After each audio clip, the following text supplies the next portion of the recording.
What's up, y'all? It's Bo coming back at y'all with another banging, popping YouTube video and a part 2 to my move to Georgia fail story. We're back and I got press-ons. And I decided to do like some baby hairs. So on the other side. So I got my little thing right here with the hopes that it'll like protect my hairline from the makeup. But yeah, the wig is wigging. I like it. It has a little nap to it, and I like it because it's like, it's giving like, bitch, this might be my texture. Who knows? Okay, so today's look is 90s inspired. Show you guys the look that I'm gonna attempt to like recreate. Here she is. She's kind of like a 90s grunge type of thing. She has like real thick eyebrows, a wing liner going, and the very 90s look with a mole there. I don't think I'm gonna do the mole there, but I love that. And then she has like a very strong contour, which I don't think they did in the 90s, but we gonna do it today. Okay, so first of all, let me say this. I haven't installed a wig on my head in like, I don't know how long. So you guys just watched me install a wig on my head, and I haven't even done that shit in a long time. So it was almost like it's my first time. I was doing it live. So I already moisturized my face. I am applying primer now. So I left off like, I met the second girl, and that was a weird experience. I cut her off. Well, she wasn't on to begin with, but I did not hit her up the next day because, bitch, you're fucking weird. You don't want to tip strippers, but you want to be all up in the strip club. Who does that?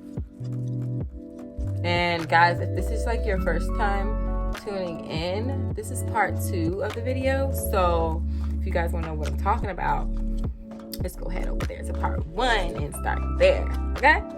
So yeah, I end up cutting that weird girl off, and then I like, you know, reconnected with my friend. I'm telling her like, girl, like, I don't know about living here. Like, it's different for me. It's a bit of like a culture shock. It's just really different. It's very country down here. I'm not used to the country at all, and everything's so spread out. And I thought Atlanta was similar to where I was from because it's like a big city, but it's not given that. I think where I went wrong at is when you're like moving to another state, you should live as much in the inner city as possible, because if you try to move to another state and you move like in one of the neighborhoods, like where people who are from there live, it's gonna be a bit of a shocker because they just do things different. Like, they talk different, they dress different, you know, they're so freaking different. And I just couldn't get past how different they were. Like, everyone was different. One thing I did like about Atlanta is I like that everywhere I went, because I was out there in them streets by myself. Like, I was not scared. I would be out there at night. Like, I was just mingling with random people. And one thing I can say is that Atlanta is like, they're nice down there compared to where I'm from. Like, they don't fuck with you. Like, they have nice southern hospitality. Like, where I'm from, the dudes be catcalling. They fucking bother you until you fucking say hi to them. Like, I remember stopping at a gas station in Atlanta. I don't know where I was at, but I remember stopping at a gas station, and I can see if there's in there. I have to make this work. I remember stopping at a gas station, and I had on this sundress. I was kind of cute that day, and I was like, oh my god, I seen all these men standing outside the gas station. I'm like, oh my god, they're gonna fucking fuck with me. And I went in there, I started walking in the door, and the guys, they held the door open for me, and they did not say anything to me. They were looking, which is fine, you can look, but they didn't bother me. And I was like, I like that. I don't know if I had like an intimidating look on my face, but they didn't fuck with me, and I fucked with that. So my friend Kayla lived in, I want to say it was DeKalb County, but I don't know. But she lived in like the ghetto part of Atlanta, which, you know, I didn't care about that because, you know, at the end of the day, I'm not living there. I was just staying there. And I kind of wanted to see the trenches anyway because I just wanted to know. I just wanted to experience it. I was down there to freaking check it out. I wanted to check it all out. But then I had this other friend who lived in the town called Gwinnett. And I actually went to go see her for a little bit while I was down there. And she was from up here too. And she was just down there trying to like start a new life too. Same shit. And she lived in Gwinnett in this nice townhouse. But I guess she wasn't really adjusting either.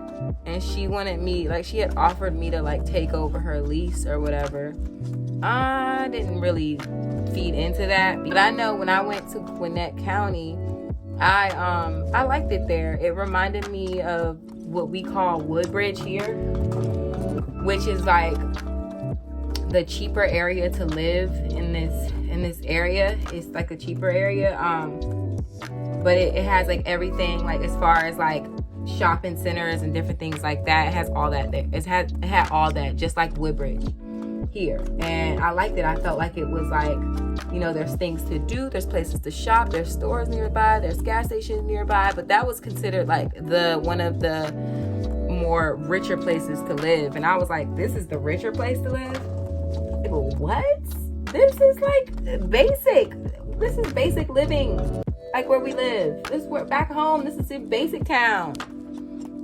I ended up telling my Kayla, I was like, yeah, girl, I'm not finding anywhere I want to work at. She was like, girl, you can drive Lyft or go sell some silver for some money. Like, you can find money out here. You can find a job out here. I was like, I know I can find a job out here, but you're not understanding that I don't like it here. Like, I'm not feeling it here. It's nothing that's making me want to stay. Like, I didn't connect with anybody. That's what I realized. Like, the other times that I've went to Georgia, I've connected with like other people that are in the same industry as me. And I like, you know, I figured out a way to make it work.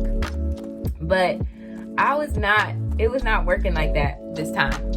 So I'm telling my friend that all my experiences, she's just like, girl, you acting so picky. Like, you acting like you can't start somewhere and then work your way up. And it wasn't even that though.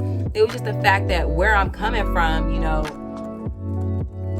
I don't want to scale down. Like, I don't want to start from the bottom. I don't need to. Like, I have a whole clientele back home. Like, I'm not desperate for money because I could just go home and make money. That's how I looked at it. I was like, if I need money, I could just take a flight back home and make some money and I could come back down here. It just wasn't giving what it was supposed to give. My friend was very outspoken. Like, she was very like, just tell you her opinion of you. She don't care how you feel about it or whatever. And I was cool with that. But like, I'm just like, girl, at the end of the day, it's my decision. I don't have to stay here. So then she was over here telling me like, girl, there's a place right next door to me that's about to come up for rent. Pause. Now, I don't mind staying with you, but I'm not living in this neighborhood. My friend had roaches. Oh, hell no! It was ghetto. Like, it was just like, it was not giving me. Like, I can't stay with no roaches. I'm not staying in the dead hood. I'm not doing that. I'm sorry, I'm not staying in the hood. So we're having a conversation and I'm just telling her like, girl, I don't want to live here. I don't want to live where you live. Like, I'm just telling her. And she starts trying to go on me. I'm like, girl, you mad because I don't want to live where you live? It's ghetto over here. Why you mad? And then like I end up telling her, and I was like, you know what? I'm about to go ahead and leave. I'm gonna go ahead and go back to Virginia. Like, thank you for letting me stay here. Because we had this conversation. It was like in the morning one day. And I told you I would always leave out. Like, I was staying there, but I really wasn't like there. So when it was time for me to leave, I was not really like attached. I wasn't like at home or anything. I just kind of just like was like, all right, I'm done. I've seen enough here. I'm about to go back home. And so I packed my things in my car and I start to go home. Like, I was like, I think I had to stop and get some gas real quick, and then I was about to hop on the road, go back to Virginia. When I left, she calls me and she's like, I don't understand why you act like you don't want to stay here. Like, ain't nobody tell you had to go. I said, Kayla, I don't want to stay here. No offense, but your neighborhood is ghetto. I don't want to live there. And then we end up getting into a big ass argument. This bitch wanted to fight me. She was like, come back here, turn the car around, about to beat your ass, blah, blah, blah, blah, blah. We get into a whole fucking argument over the fact that I don't want to live where the fuck she lives. I'm like, I don't want to live there. Why are you mad? You big mad. Because I don't want to live in your neighborhood. You live in the fucking hood. The hood. Like, I didn't want to live there. And I have a choice. Because I'm not being forced out. I can go back home. I can work and get me another apartment. Which exactly what the fuck I did. Like, we got into a whole ass argument. A whole argument. Over the fact that I did not want to move in her neighborhood. My ass brought my ass the fuck back home. Something that was interesting, when I was on my way home, after that fight with my friend and this, like, that whole experience, I, like, literally had to think about it. Think about everything that I experienced. Because I think I was down there for maybe 3 weeks. I don't remember. But I was down there for a little while. And it was like a lot. It was a lot of different experiences of me down there. So I was like, I need to think about this. I need to think about everything that I just went through. And I drove all the way back to Virginia, 9 hours, with no music on. Damn! I literally drove the whole way with no music because I was just like, what the fuck? Like, I literally packed my entire life up, moved out of a place that I was, was home for me, to try to move down here to this new state that I knew nothing about. And I thought it was gonna work out, but it did not work out. It was like I had to self-reflect about what the hell I did and then what I was gonna do moving forward. I don't regret the experience. I don't regret anything that I did, because if I never did that, I would have been wondering like what it would feel like to move forever. I'm still curious about what it feels like to move. I still want to move somewhere, but I'm just not gonna be as impulsive about it as I was that time. My therapist was even like, are you sure you want to do this? And I was like, yes, I'm sure. I make money. I got my license. I'm a good ass hairstylist. Like, I'm gonna make it down there. It's no doubt I'm gonna go down there and make it. She was like, are you sure? And my ass was like, yep, I sure am. Also, this look, I mean, it's popping. Don't get me wrong, but I don't think they had thick eyebrows like this in the 90s. And I don't think they lashes. Why is this the new one? Is this not the new one? This is the new one. Okay. And I don't think they lashes was this popping either in the 90s. So we gonna call it 90s inspired, but I don't know if this is 90s inspired, but I like it. Let's get the 90s lip popping. Let's do that. And then we're gonna close out the video. But yeah, y'all wanna know, like, when I got back to Virginia and I tried to go back to work, I called up to my job for my schedule. Hey, yeah, I'm supposed to be getting my schedule. I'm supposed to be returning next week. They're like, Bo, you're fired. You're not on the schedule, and we've actually been telling all your clients that you don't work here anymore. And I'm like, what? I didn't get a termination letter. And all my stuff is still there. How am I fired? And so after I got fired, I ended up opening up my own little salon suite, and I literally never worked for anybody ever again since then. Like, I literally did not look back. And so that's why I say I don't regret any of that experience, because it actually took me to places I didn't know I could. It was time for me to go. It was time for me to leave that job. Like, I was there for so long. I didn't know how to quit. I felt like I had to be there. But I literally left, and I literally never looked back. So, moral of the story.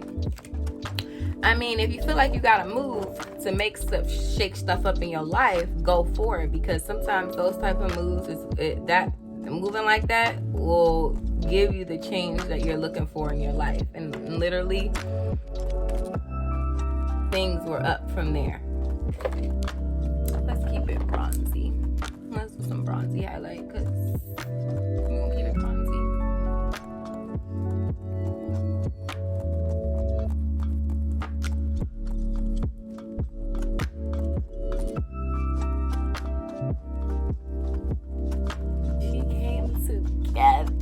She came to slay all day, baby. I'm about to go make TikToks now. If you guys want more story times, I got hella story times. But yeah, I would love to know your feedback and what y'all think of this look. It's like supposed to be 90s inspired, but I'm gonna give it it's 90s inspired. It's not like a 90s look. But let's get a thumbnail.